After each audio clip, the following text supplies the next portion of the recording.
Well, it's great to have all of you guys over here. As Steve mentioned, we've done this about 4 years ago. We actually did that in Seattle in our Redmond Technology Center.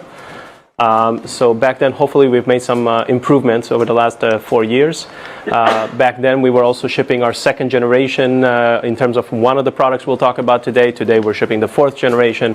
You'll be able to see some of those differences. At the time, the attendees were pretty excited about the technology. We'll do both show you some of the information about the products as well as show you demos about the different products that we're going to talk about today. One of them being the M series, of which we actually just announced this week a new kind of a new improvement, enhanced version of that. So we'll show you some of that as well as the Hydra Store. This is the agenda. As I mentioned, we'll start out with the M series, then we'll transition into the Hydra Store. After each one, we'll also do the demo. And obviously, we have some information for Q&A, but we know that you guys are not shy. You'll just ask the questions as we come along. So you can disregard that.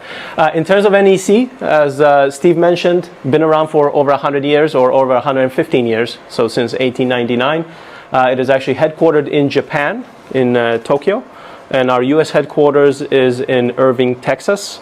You're over here right now at the Santa Clara location. Some of the key tidbits about NEC, so about $30 billion in revenue, about 100,000 employees. But the real key thing over here is over $1 billion in R&D. Of that, a lot of money in R&D also is going into the products that we're going to talk about today on the storage side. So that's pretty significant. That spans 5 different R&D centers. And a center actually typically spans multiple labs. So it spans about 15 labs worldwide, of which 2 of them are in the US. One of them actually pretty close by in Cupertino. The other one is located in Princeton, New Jersey. Okay. And then significant number of patents. Some of the things that people know about us, we are a global, Fortune Global 500 corporation. We're also about one of the top 100 manufacturing companies in the world. But the key thing over here is over 55 years in servers and storage. So you may have not heard of NEC. You may have heard of NEC in terms of projectors and displays, but we have been doing storage for quite a while. In a lot of cases, we actually also supply OEM to other companies. So many individuals may not even realize that they have NEC in their production environment, where we actually supply the back end. We are a top 10 manufacturer in terms of OEM as well, and also a top 10 in terms of shipment as ranked by IDC. Looking at the overall NEC portfolio before we jump into the specifics on the storage side, we play in a lot of different fields. This is a summary of some of the IT types things. In fact, we have in another 2 weeks, we have our annual show, our iExpo show in Tokyo, where we actually showcase a lot of other things, including laptops and tablets and satellite equipment under the ocean detection of vibrations. But over here, we have the software-defined networks, of which NEC is a leader in with a programmable flow product. And actually, you have had tech field days as well that specialized on that on the networking side. So we've done that. On the server side, we have a whole breadth of different types of servers, both general purpose servers that you know and love, the 1U, the 2U, as well as storage-rich servers. But then we also have enterprise class servers with modular components. In fact, some of our demo today, when we talk about high performance, we'll have a couple of those enterprise class servers, and we'll show you what that looks like in the lab.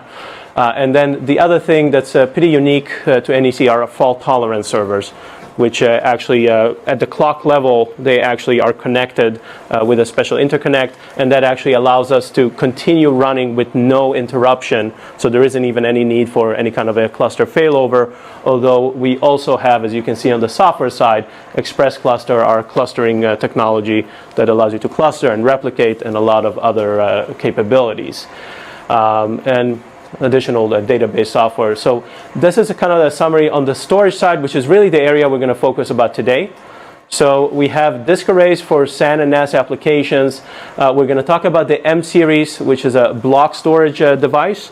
A lot of different unique capabilities and very, I guess, very good value for what you get. So full-featured product. Chauncey will be talking about that. And then we will also talk about the Hydra Store, the scale-out grid storage for typically for backup and archives, but also for content repositories, content depots as well. So hopefully you'll find this worthwhile. With that, I'm going to pass it to Chauncey to dive deeper into the M series. Thank you, Gideon. Morning. For the next little while, we're going to go through the M series. We have the new family that we've literally just announced this week, which we refer to as the X10. The X10 is a very significant increase in compute resources and scalability, which we think is going to be very useful for enterprises. We also provide small systems, so we cover entry level to moderate enterprise levels with this storage subsystem.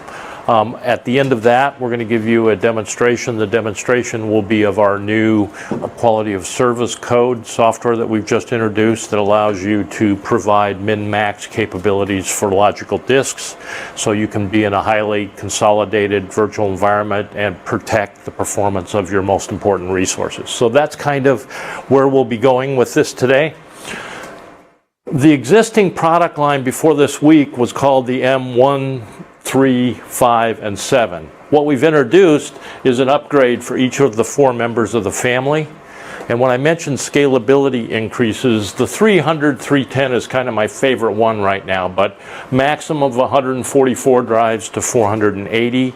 The 500 we took up to 768 volumes. The largest, which is 960 volumes, we left it because from where we are in our target market, that's good for a maximum. But we really increased the capability of the 3 and the 5. We also increased the capability of the entry-level system up to 120 drives. So we're covered again from small to large, but with the 3 and 5, we're now in a position to come in at an affordable level and really give someone some 4, 5, 6-year growth expansion because of the number of HDDs we've got. When you need to go to a new one, we have data migration software, so without involving the server, you can get from an M or a D, the predecessor to the M, to our current product. So that's kind of scalability. From the performance resources side, we've taken the SAS disk interface from 6 to 12 gigabits per second. We've now offered 16 gig fiber channel on all of, and 10 gig iSCSI on the front end, and we've increased the processor capability either through number of cores or gigahertz across the whole family line. Now we're able to start driving end to end. So we've moved the bottleneck now. The bottleneck was the back end at 6 gigabits per second. You really couldn't drive 16 gig unless you got very wide. Now we're able to drive a much better level of throughput because we've now increased all of those areas. So compute, front end capability, and back end all increased. With that much improvement, we increase scalability because we can, because you're not going to see latency starting to happen until 100, 150 drives. I was just looking at some early information on it today. So that's really important. Yep, okay, good. So this is some examples of internal testing in our lab. And basically, we were able, in running a 300 to a 310, achieve 25,000 with the 300, and that increases to 100,000 IOPS with the 310. So you can see a 4x performance increase. Megabytes per second, 2,600 to 8,400. So non-trivial increase in capability. Similar back-end configurations. I mean, obviously yes. sped up everything, but same number of drives, kind of thing. Yes, this was and although I can't officially put it in the by the way, the other thing we did with the drives is we increased the sector size to 4K, so we've bumped up the sector size. Yeah, so we're getting a lot more data through. It's nice. So basically, we're on our way to SPC right now to do the testing with them and validate, and I'm pretty sure we'll be able to make some happy claims after we get SPC to give us back the information. And this is using the new 12 gig, the 100 series. Yes. Yep, all 4 models.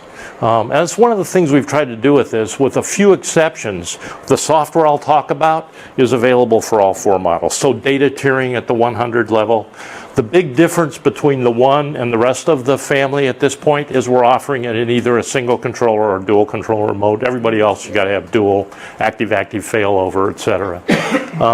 But in the very small accounts where they may be willing to take that risk, and that gives us a very affordable in with them. So makes it pretty nice.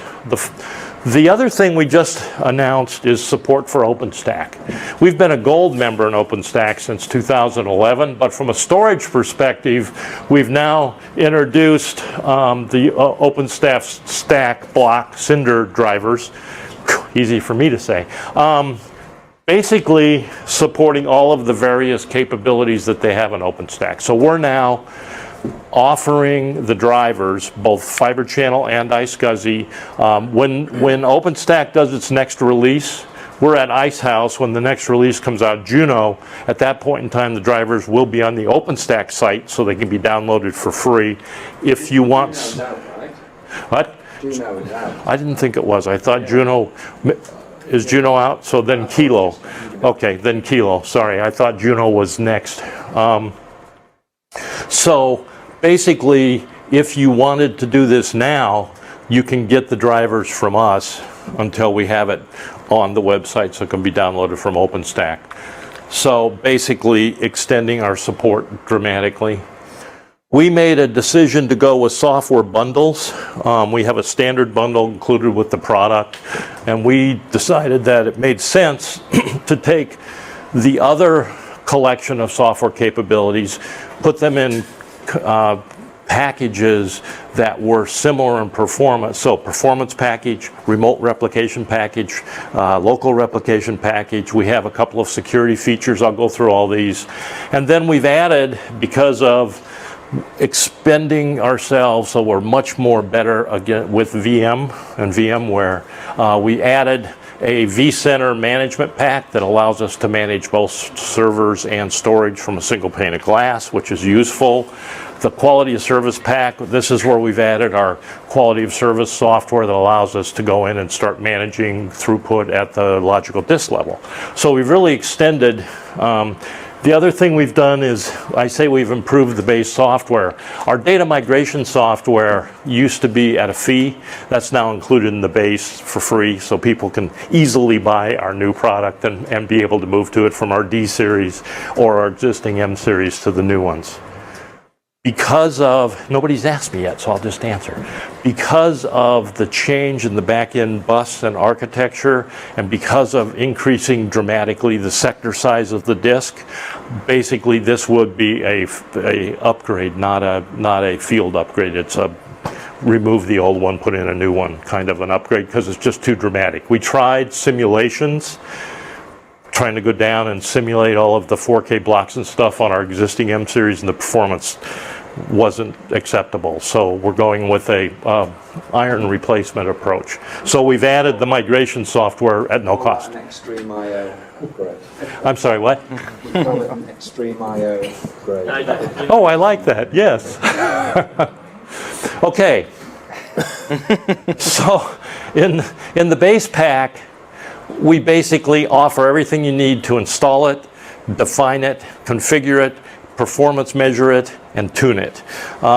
So when you see what we have the storage manager, we have the abilities to do thin provisioning. Storage power conserver, I've been taught, I was just at Storage Decisions this week and talked to a lot of people about storage power conserver, and it's like we apparently have kept it more secret than I thought we did.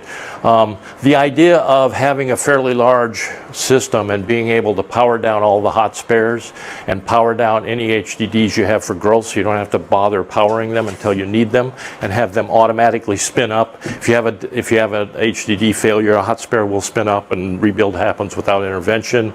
If you are configuring and you want to expand a pool and you drag the HDD over, it happens to be powered off, it'll power it up and then automatically start transferring writes to it so it balances itself. So it's a great way to reduce your OpEx in a very convenient way. And we don't do that automatically. We make you have to do it, but On the thin provisioning, yes.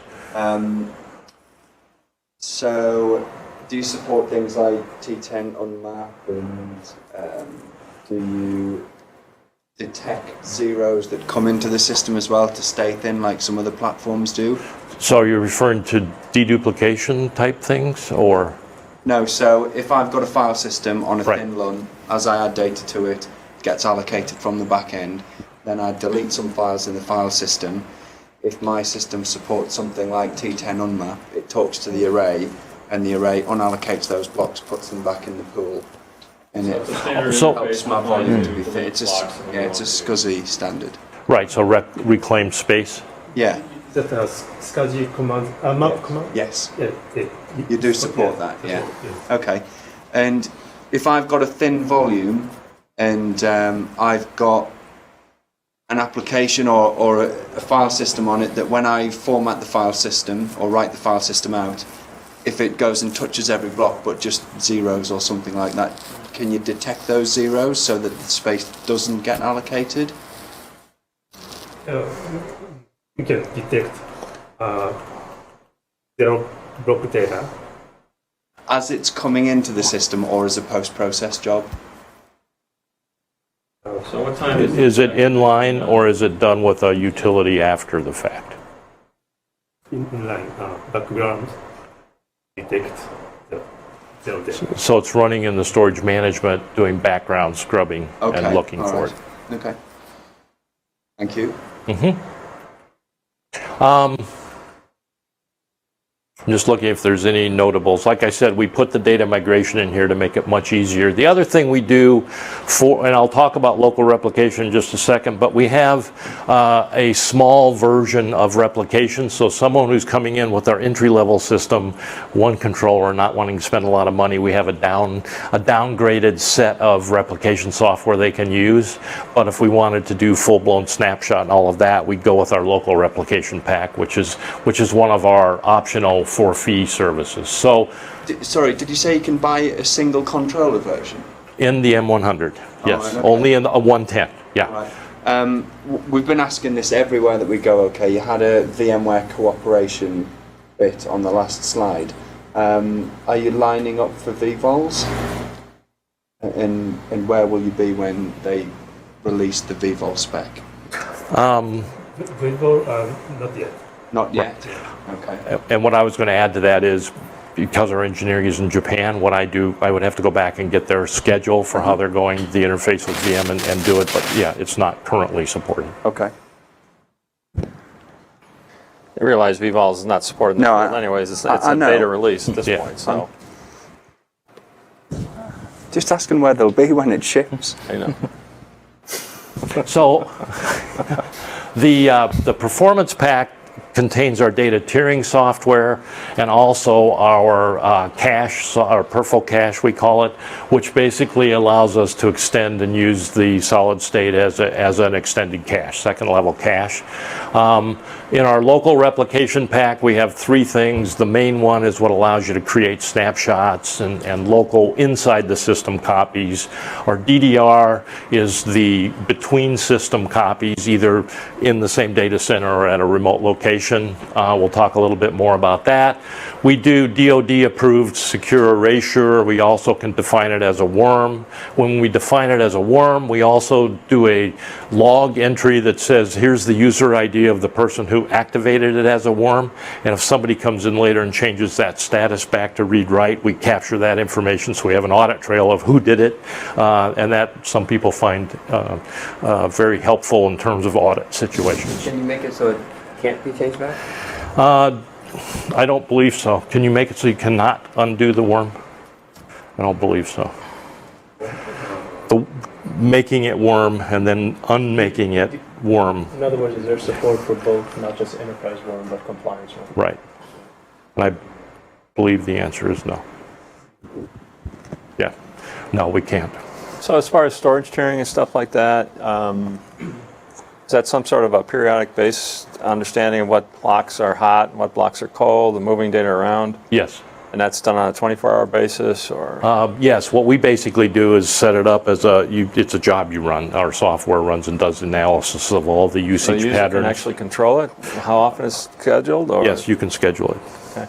So wait a minute, you can schedule when the movement happens, or you can schedule which window of time you monitor.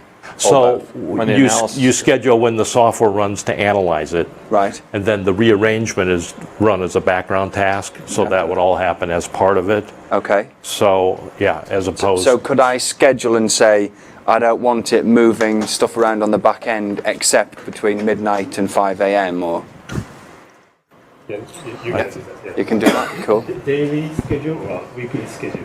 Right. Okay. Also, the per4 cache, those SSDs, are they dedicated SSDs for the cache, or can you say, right, I've got a tiered system that's got SSD and nearline SAS, let's say. Can I use a portion of that SSD for a persistent tier and a portion of it for the per4 cache? Powerhouse, dedicated SSD. Drives. Dedicated So drives. if you Okay. wanted some in a tier for data tiering, that Yeah. would be in a different pool, so it'd be different with you. SSD. Yeah, yeah. Right. And if Okay. you wanted it as a LUN, Yeah. that would be a different pool as well. You can still carve it within the Right. same system for all the Right. It's carving a single SSD. Once you commit it to a use, that's what it's used Right. for. Okay. You can have different ones being used for different purposes. Yeah. Yeah. Uh-huh. Oh, and we added a 1.6 terabyte SSD drive to our system with this latest announcement. So we've also gotten into a fairly large. So with all of the scalability kind of items, having a 1.6 terabyte will be Is that useful. CMLC or EMLC? EMLC. C. EMLC. E. Enterprise MLC. Yep. So I should have just skipped the summary slide and went right to these. Keep it up. This is good. I like this. No, this is excellent. We've sort of talked about this. Any other questions on the tiering or the second level cache? We also have a multi-tenant version of solid state I'll talk to you about in a minute. Okay, I have a question on the tiering. What's the granularity that you move data at? So what's like your chunk size or your grain size? 256 megabytes. 56 meg? 256. Do you have a slide on encryption within your system? I don't have a slide on it. We use self-encrypting HDDs. So basically the data leaves the controller unencrypted and goes to at rest on the HDD as encrypted. So No once it's performance enabled, degradation. it's all drives, including the ones you're using for tiering and cache? We can, you can include encrypted drives in a pool, and you can use that pool as data, but it has to be all encrypted. So, and then you can use it as a LAN, et cetera. You can use it as a tier, so you can use it that way. So on your first write, is it going to your SSD tier, or is it bubbled up to your SSD on first read miss? It goes based on, oh, go ahead, just to make sure I don't mess it up. So when you do a write with data tiering, when does it go to the SSD? First write? Yes. Yes. First in the SSD and then go to the SAS drive and nearline SAS drive. So trickle down. And you can do it two-way. If you really want to have a lot of SSD, you can do a two-level tier, data tier, right? You can just have nearline SAS and SSD. Or if you want a speedy one, you can just have SAS and SSD, or you can have all three. So you can combine that depending on what you need. Does it support all SSD or only SSD? I'm sorry? Can you make it all flash? Yes. If you got enough money. I was just going to say you'd write a check that we'd all be very grateful to receive. Does it support deduplication? I'm sorry? Does it support deduplication? At this point in time, we do not have inline dedupe and compression. We're looking at alternatives to deliver that.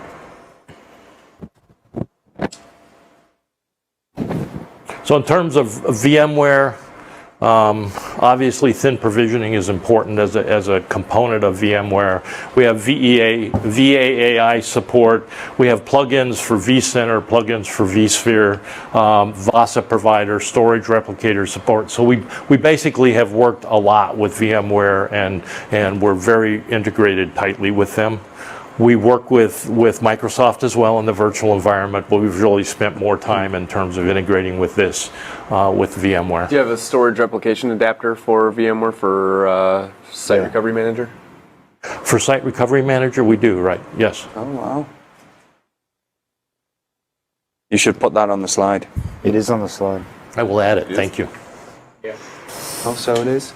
Application adapter. SRA, yeah. Oh, there it is. Add Site Recovery Manager. No, it's on there. Replication adapter. Oh, there it is. I'm sorry. Excellent. The other new thing, and this has just been added with our new release of software that we're just in the process of rolling out, as I mentioned, is a plug-in with vCenter Operations, which basically now gives you the server and the storage on a single pane of glass so that you can see performance issues and do performance management, and it's really designed for performance management.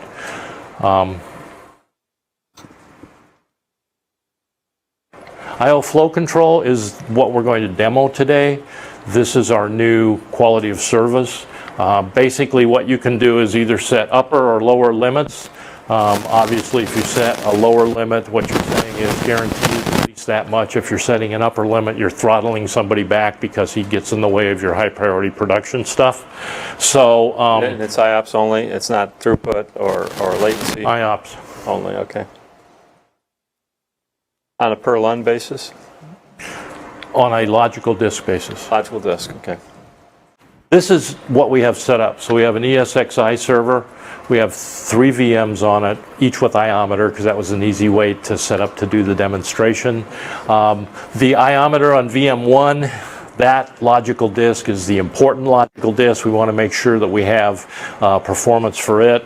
2 and 3 are lower priority tasks that we put on so that we could use the server more fully and use the storage more fully. Yeah, just to clarify, if you have any questions on the presentation, you are transitioning into the demo. I've got a question slide next, and then into the demo. Yes, but yes. Yeah. No, the camera crew needs to understand that. Okay. That's right. Okay. So basically, what we're going to go through is a process where we have normal load. We cause the low priority tasks to have a hot spike, and then you can see the impact to the production job, response time, and I/O throughput. Then we activate our path management, and you see it right itself so that all is well with the world. So that's the nature of the demo. Does that make sense to everybody? So, whoa, hit the wrong button. So before we go into the demo, I should get out of the way. You want to slide up?